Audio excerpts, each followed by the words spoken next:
Saya akan menjelaskan tentang laut, yang dimana laut sendiri merupakan kumpulan air asin yang volumenya sangat banyak sekali. Kemudian laut juga dipertemukan dengan sebuah samudra, laut juga dipisahkan dan dipertemukan dengan benua yang lainnya, kemudian dipertemukan juga dengan pulau yang lainnya. Kandungan apa saja sih yang terdapat di dalam laut? Kandungan yang terdapat di dalam laut sebanyak 9,5% yang memang benar-benar murni air. Kemudian 3,5%-nya merupakan zat-zat lain, yang dimana berupa garam-garaman, gas terlarut, bahan-bahan organik yang terdapat di dalam laut. Saya juga akan menjelaskan tentang pesisir laut. Jadi pesisir laut merupakan tempat peralihan antara laut dengan daratan, yang dimana pesisir sendiri itu merupakan tempat pertemuan antara daratan dengan lautan, yang dimana pesisir ini masih sering juga dipengaruhi oleh pasang surutnya air laut. Bahasa adalah kemampuan yang dimiliki manusia untuk saling berkomunikasi satu sama lain dengan menggunakan tanda, suara, dan gerakan. Bahasa khususnya di masyarakat pesisir menggunakan intonasi yang cukup keras dan cepat. Ini dikarenakan di daerah pesisir sangatlah luas, mereka tinggal tidak saling berdekatan, dan juga suara deboran pantai sangatlah keras, sehingga mereka harus berbicara dengan keras agar bisa terdengar satu sama lain. Biasanya masyarakat yang memakai bahasa ini adalah masyarakat yang tinggal di Kepulauan Riau, suku-suku di NTT dan di NTB, serta daerah-daerah Indonesia bagian timur yang tinggal di daerah pesisir. Sekarang saya akan membahas tentang hubungan sistem ekonomi dan mata pencaharian merupakan salah satu unsur budaya dengan faktor geografis. Adapun fitur-fitur fisik geografis yang mempengaruhi keragaman budaya antara lain iklim dan bentang alam. Di sini kita akan coba membahas tentang unsur-unsur budaya seperti ekonomi dan mata pencaharian masyarakat yang hidup di daerah laut dan pesisir. Manusia dalam kehidupannya tidak lepas dari budaya yang memberikan inspirasi untuk mempertahankan hidupnya.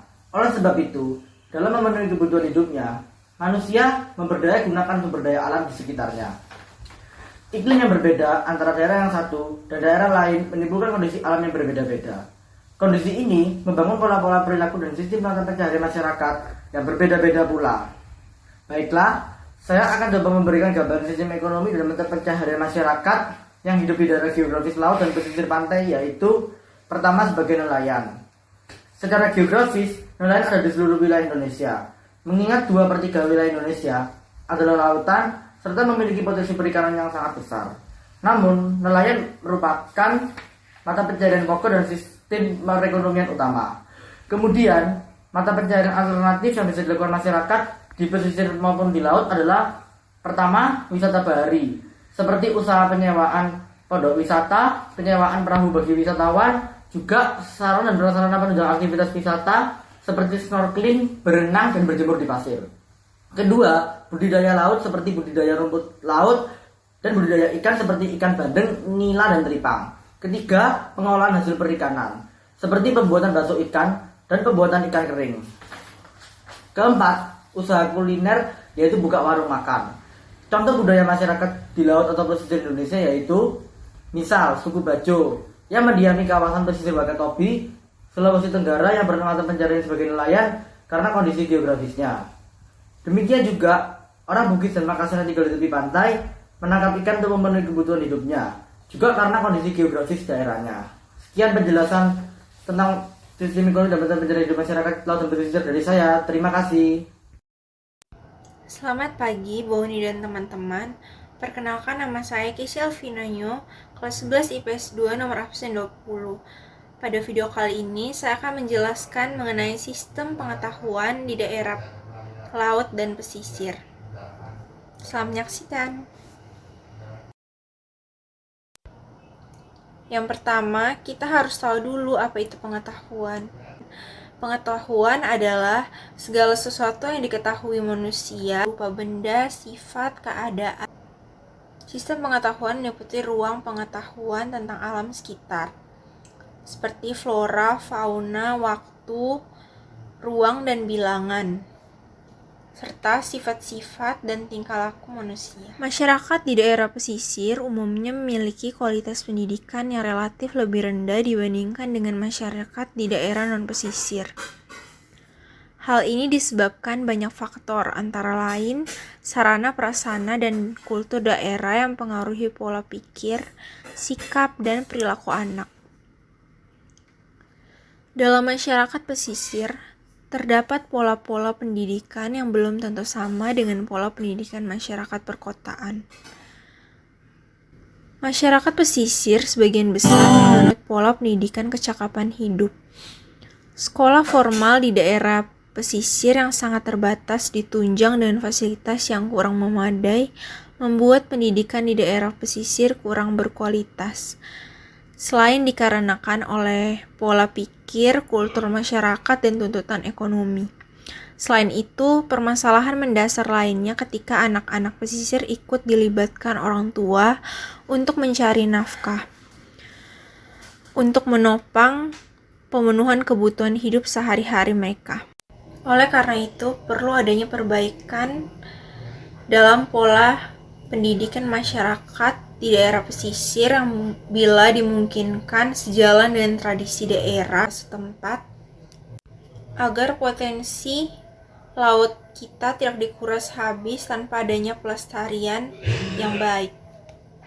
Contohnya, di daerah Sumatera Utara, di bagian desa Jaring Halus, Kecamatan Secanggang, Kabupaten Langkat, Sumatera Utara.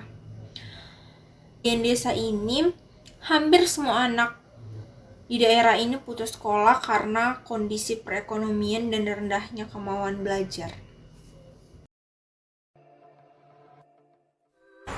Selamat pagi Bu Oni dan teman-teman. Perkenalkan, nama saya Michelle Suwono dari kelas 11 IPS 2 nomor absen 25. Pada kesempatan kali ini saya akan menjelaskan mengenai kesenian di daerah laut dan pesisir.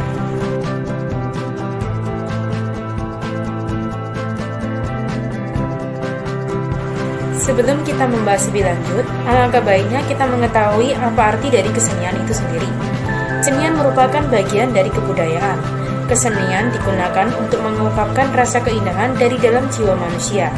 Kesenian ini meliputi berbagai macam hal, seperti seni musik, seni tari, seni rupa, dan masih banyak lagi.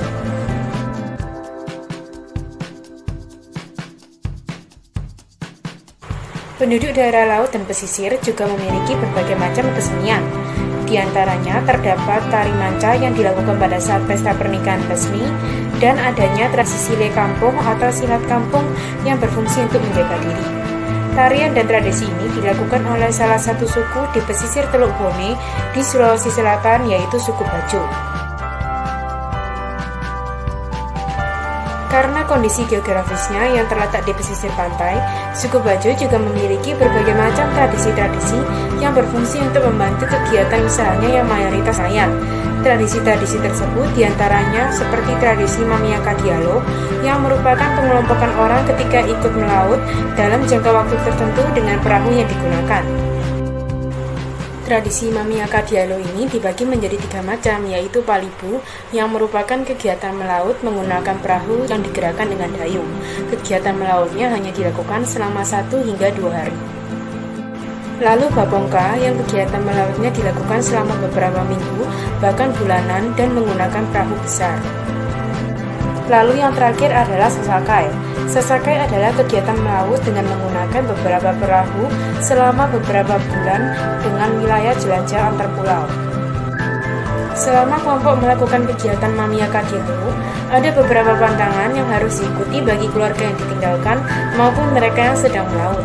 Pantangan-pantangan tersebut seperti dilarang membuang air cucian, abu dapur, dan arang kayu ke perairan laut, dan juga dilarang mencuci peralatan memasak seperti wajan di perairan laut. Kemudian, tradisi masyarakat Bajo, khusus generasi tua, yang masih mempercayai gugusan karang tertentu sebagai tempat bersemayam arwah para leluhur. Orang tua juga melarang anggota keluarga untuk menangkap ikan dan biota lain di sekitar gugusan karang, kecuali terlebih dahulu melakukan ritual tertentu dan menyiapkan sajian bagi leluhur. Selamat pagi Bu Oni dan teman-teman. Perkenalkan, nama saya Valencia Cita Megantara dari kelas 11 IPS 2 absen 31. Hari ini saya akan menjelaskan tentang sistem teknologi, faktor geografis, kebudayaan, masyarakat, laut, dan pesisir. Teknologi merupakan salah satu komponen kebudayaan. Teknologi menyangkut cara-cara atau teknik memproduksi, memakai, serta memelihara segala peralatan dan perlengkapan. Teknologi muncul dalam cara-cara manusia mengorganisasikan masyarakat, dalam cara-cara mengekspresikan rasa keindahan, atau dalam memproduksi hasil-hasil kesenian. Inovasi teknologi secanggih apapun yang diterapkan di Indonesia tidak akan membuat masyarakat pesisir kita maju. Jika teknologi itu tercerabut dari peri kehidupan masyarakat pesisir sendiri, dalam kondisi ini faktor geografis sangat berpengaruh bagi sistem peralatan hidup atau teknologi di daerah pesisir, seperti pelaratan yang mereka pakai saat di daerah pesisir. Dengan demikian, untuk mengantisipasinya kita harus memperhatikan rekomendasi alternatif berikut ini. Pertama, bersikaplah realistis bahwa masyarakat pesisir kita masih agraris tradisional dan karena itu harus dilayani dengan teknologi yang tepat guna. Kita akan meloncat ke teknologi yang canggih namun harus disambungkan dengan perilaku sosial. Kedua, teknologi bukan urusan para teknisi, tapi urusan warga masyarakat seluruhnya. Contohnya seperti suku laut atau Diano, Provinsi Riau merupakan ciri khas yang berbeda dengan provinsi lain. Ciri khas tersebut termasuk geografis dan kondisi pulau yang terpisah-pisah serta mempunyai komunitas terpencil paling banyak dibandingkan dengan daerah yang lain.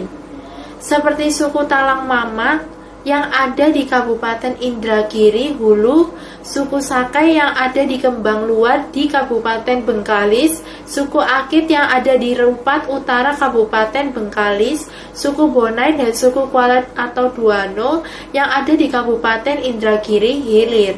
Teknologi dan ilmu pengetahuan merupakan alat atau media yang digunakan dalam pranata pendidikan pada generasi anak-anaknya. Untuk suku laut yang ada di desa Kuala Selat tidak ada keterampilan apapun, kecuali hanya anyam-menganyam, pembuatan jaring, dan lain-lainnya. Baik, saya akan menjelaskan tentang unsur religi. Apa sih keterkaitan antara unsur religi dengan masyarakat laut dan pesisir? Sebelum itu, saya akan menjelaskan apa itu sistem religi. Sistem religi merupakan sebuah kebudayaan yang terdapat di dalam manusia yang dimana tidak dapat dipisahkan dari kepercayaan sebuah agama. Namun, di dalam unsur religi ini terdapat sebuah emosi, yang dimana emosi ini bukan berarti sebuah kemarahan, namun melainkan perasaan di dalam setiap individu yang mendorong setiap individu untuk melakukan kegiatan yang religius. Di dalam religi terdapat 3 unsur yang harus dipahami selain emosi keagamaan, yakni sistem keyakinan, sistem upacara keagamaan, serta sistem orang yang menganut religi tersebut. Banyak masyarakat di kota-kota besar seperti contohnya di Bali masih melakukan sistem religi dengan cara melakukan upacara keagamaan di pesisir pantai. Mereka menganggap bahwa adanya keyakinan yang dirasakan saat melakukan kegiatan tersebut. Contohnya ritual merehatkan laut di daerah Bali. Nyepi Segara merupakan kearifan lokal yang diwarisi secara turun-temurun. Warga pesisir Nusa Penida menyadari bahwa laut sudah memberikan berkah dan kini saatnya pengendalian diri dalam setiap individu dengan merehatkan selama sehari agar penguasa laut tak mengusir. Kami percaya kekuatan roh jahat dan tak berani melanggar. Warga setempat menghormati Nyepi Segara ini dengan cara menyediakan semua aktivitas laut. Sebagai contoh, tidak mencari ikan, rehat dari rutinitas merawat lahan rumput laut, termasuk menyediakan segala aktivitas wisata air yang menjadi primadona di kawasan tersebut. Ada upacara penyucian benda-benda sakral dan pengambilan air bersih di laut untuk ditaruh di pura-pura lalu diberikan keluarga yang berdoa. Kemudian ritual sembel pengorbanan dengan mengaturkan sebelah hewan ke laut diakhiri dengan hening untuk instruksi.